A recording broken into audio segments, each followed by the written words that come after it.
I posted a skit recently that got a lot of attention from new and familiar audience members, and it was about an all too familiar situation that we find ourselves in as leaders where something happens and we have a choice to talk about it or to not talk about it. And having direct conversations, especially of a corrective nature, isn't a favorite activity of many people. Just like we put a lot of emphasis on discovering the why for the things that we do and the businesses that we build, understanding why we're hesitant is useful in decoding the problem and implementing digestible, effective solutions. Now, one of the most common and commonly overlooked reasons for not being good at speaking directly and effectively is a lack of experience in handling difficult conversations. Some leaders have limited experience having direct communications and consequently don't have past successes to base their confidence on. Now, when we've done something hundreds and thousands of times, we generally feel pretty confident in our ability to do it, or at least our ability to predict how successful we'll be in doing it. But when we haven't done it or haven't done it enough, we often don't have those reference points. So if this is you, if the main reason that you're uncomfortable directly communicating with people is that you just haven't done it, whether you've avoided it successfully on purpose or been able to defer to somebody else or simply haven't been in a spot where you need to bring something up, then your solution, your growth will be talking to people about stuff. Just start.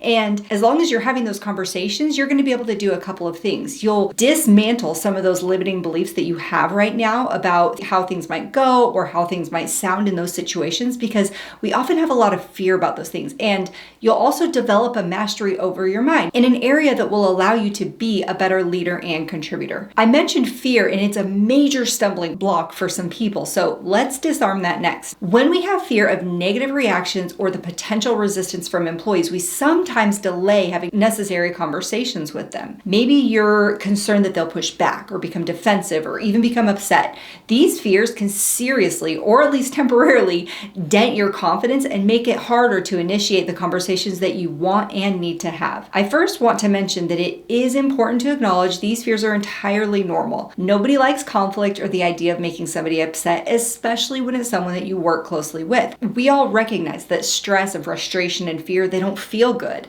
In other words, we're not intentionally thinking of things to frighten ourselves with. When we become afflicted with fear-based thoughts, we're often thinking about the problem and potential solutions, trying to troubleshoot what could go wrong. We just get a little caught up in the danger zone of what maybe possibly could go wrong, and we get stuck. So to overcome this, there are a few strategies. First, let's make use of the worst case scenario that you may already be wrapped up in. If you get a reaction or a response that isn't favorable, remember, leading your team members when they're experiencing anger and confusion and stress, that's part of what you do. In fact, since you're in a leadership role, you're probably really good at getting through things that are emotionally intense and seeing goals through to fruition, and that makes you an excellent candidate for this situation. Think of their reaction as your curriculum and come up with possible solutions. Ask yourself things like, how do I want to handle this situation? What do I want to say? How do I want to speak? What would help me be the most successful leader in that situation? And then with those answers, you can effectively solve for that worst case. Then,